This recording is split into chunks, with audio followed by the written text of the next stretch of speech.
आजकल जरा जरा सी बात में लोग मुंह से अपशब्द निकालते हैं, भद्दे शब्द कहते हैं, बुरी बातें कहते हैं, गालियां देते हैं। अपशब्द और गालियां कोई नहीं सुनना चाहता। जो लोग ऐसे शब्द कहते हैं वो खुद भी अपशब्द और गाली नहीं सुन सकते। जो बातें, जो शब्द पूरी दुनिया में कोई सुनना ही नहीं चाहता, फिर भी लोग उन शब्दों को क्यों कहते हैं, क्यों गालियां देते हैं? जब कोई व्यक्ति गाली देता है तो सबसे पहले तो वो अपने संस्कारों का परिचय देता है, अपने चरित्र का परिचय देता है। दूसरे को वो क्या बुरा बोलेगा या दूसरे को वो क्या गलत बोलेगा, गाली देने वाला इंसान अपना ही स्वभाव दुनिया को दिखाता है। कई घरों से ऐसी शिकायतें भी सुनने में आती हैं। माताओं बहनों को घर में ऐसे शब्द सुनने को मिलते हैं, गालियां सुनने को मिलती है। आप उन्हें गालियां नहीं दे रहे, आप अपनी कायरता का परिचय दे रहे हैं। आपकी वाणी कितनी विषैली है उसका परिचय दे रहे हैं। लोगों को लगता है किसी को गाली दे दो, किसी को गाली दे के उसका अपमान किया जा सकता है। एक बार एक व्यक्ति महात्मा बुद्ध को गालियां देने लगा, बहुत भला बुरा कहने लगा। महात्मा बुद्ध चुप करके सुनते रहे। वो बोलता गया। उसका गुस्सा इतना तेज था, बहुत उल्टी सीधी बातें उसने महात्मा बुद्ध से कही कि आप ढोंगी हो, आप फेक हो, आपको अधिकार नहीं है हमको ये सब बातें कहने का, हम नहीं मानते आपकी इन सब बातों को। बहुत भले बुरे शब्द उसने महात्मा बुद्ध से कहे। महात्मा बुद्ध चुप करके सुनते रहे। वो व्यक्ति गालियां देके वहां से चला गया। उनके शिष्य ने उनसे पूछा कि एक राह चलता व्यक्ति आपको इतनी गालियां सुना के चला गया, आपने कुछ बोला ही नहीं, आपने उस पर गुस्सा नहीं किया। आपके इतने शिष्य हैं, आप एक इशारा करते तो उसको हम अच्छा सबक सिखाते। महात्मा बुद्ध ने बोला किसको गालियां देके गया? तो उनका शिष्य बोला आपको देके गया। तो महात्मा बुद्ध ने बोला कि यदि कोई व्यक्ति आपको कोई वस्तु देना चाहे और आप लेने से मना कर दें, आप उस वस्तु को स्वीकार नहीं करें, तो वो वस्तु किसके पास रहेगी? तो शिष्य ने कहा जो व्यक्ति उस वस्तु को लाया है वो वस्तु उसी के पास रहेगी।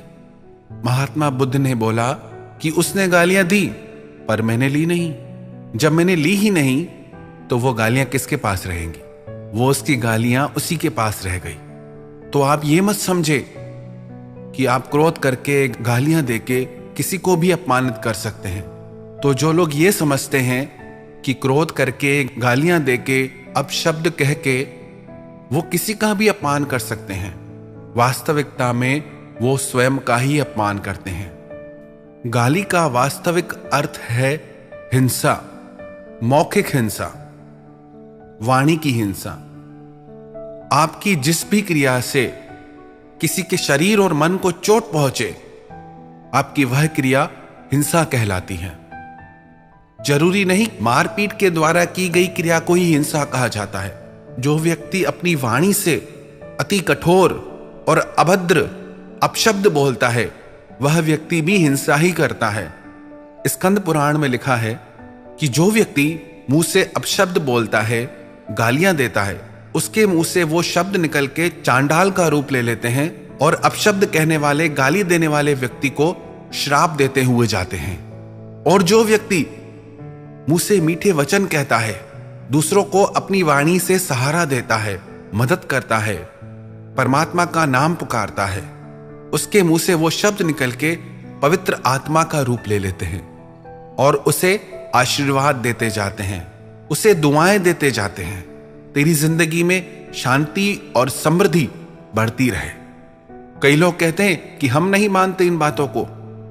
आजकल ये बहुत हो गया है कि हम नहीं मानते, पवित्र ग्रंथों की बातों को हम नहीं मानते, महापुरुषों की बातों को हम नहीं मानते। तो क्या मानते हो भाई? तुम क्या मानते हो? अपने मन के अलावा तुम कुछ मानते हो कि नहीं मानते? आजकल के युग में किसी को भी अच्छी बात अच्छी नहीं लगती।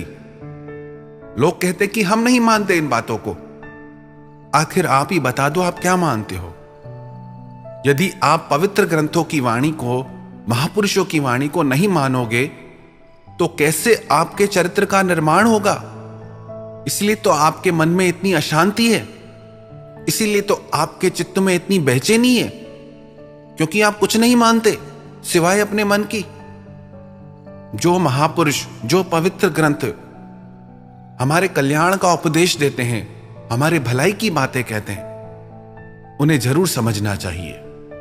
कई लोग प्रश्न करते हैं कि यदि कोई हमको गाली दे या हमको अपशब्द कहे तो हम चुप करके सह लें क्या, और सबका सहो? तो लोगों को लगता है कि हम कायर हैं, क्या करें। और कई लोग कहते हैं कि आजकल समय ऐसा आ गया है कि सामने वाले को बराबर जवाब देना चाहिए, चुप नहीं रहना चाहिए। तो क्या करें, चुप रहें कि जवाब दें? हम ना चुप रहने के पक्ष में हैं, ना विरोध करने के पक्ष में हैं। हम विवेक के पक्ष में हैं, समझ के पक्ष में हैं। हर परिस्थिति में आप एक जैसा निर्णय नहीं ले सकते। क्या एक ही साइज का कुर्ता आप हर इंसान को पहना सकते हैं? वही कुर्ता बच्चे को भी पहना दो, जवान को भी पहना दो, स्त्री को भी पहना दो, पुरुष को भी पहना दो। जैसे हर व्यक्ति की साइज के वस्त्र अलग अलग हैं, ऐसे ही आपकी जिंदगी है। आपको अपनी समझ को बढ़ाना होगा, विवेक को बढ़ाना होगा कि किस परिस्थिति में आपको कैसा निर्णय लेना है। जैसे महात्मा बुद्ध ने उस राह चलते व्यक्ति को जवाब देना उचित नहीं समझा, ऐसे कई लोग मिलेंगे जिनसे अगर आप बहस करेंगे तो और उलझ जाएंगे। पर ऐसे कई लोग होंगे हमारी जिंदगी में जहां अगर आप चुप रहे तो भी बात बिगड़ जाएगी। तो कौन सा व्यक्ति है, कैसी परिस्थिति है, उसके अनुसार आपको निर्णय लेना होगा कि कहां चुप रहना है और कहां जवाब देना है। यदि इस बात को आप सीख गए, समझ गए, तो आपका कोई अपमान नहीं कर पाएगा। पवित्र और मीठी वाणी हर एक के दिल को प्रसन्नता देती है। कड़वी और अभद्र वाणी दुनिया में कोई भी इंसान सुनना पसंद नहीं करेगा। तो हमने ऐसी वाणी को अपनी जिंदगी में, अपने समाज में, अपने परिवार में क्यों जगह दे रखी है? यदि हम ऐसी ही वाणी बोलते रहेंगे तो कैसे पता चलेगा कि हम मनुष्य हैं? इंसान तो हम बन गए पर इंसानियत नहीं सीख पाए। यदि आप चाहते हैं कि दुनिया आपकी इज्जत करे तो आप भी औरों की इज्जत कीजिए।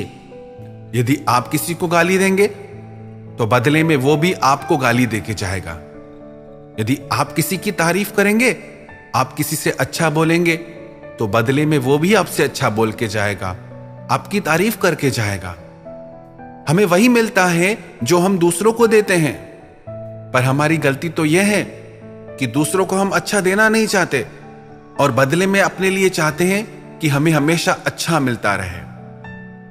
आपकी जिंदगी में आप सफलता चाहते हैं, सुधार चाहते हैं, तो सबसे पहले अपनी वाणी को सुधारिए। जैसे ही कोई इंसान मुंह खोलता है, सिर्फ वो मुंह नहीं खोलता, वो अपने आप को खोल देता है। किसी के बोलने से ही पता चल जाता है कि वो व्यक्ति कैसा है। आप चाहें तो अपनी वाणी से सारी दुनिया को जीत सकते हैं और आप चाहें तो अपनी वाणी के द्वारा सब कुछ गंवा सकते हैं। अब यह चुनाव आपको करना है कि आपको जीतना है या हारना है।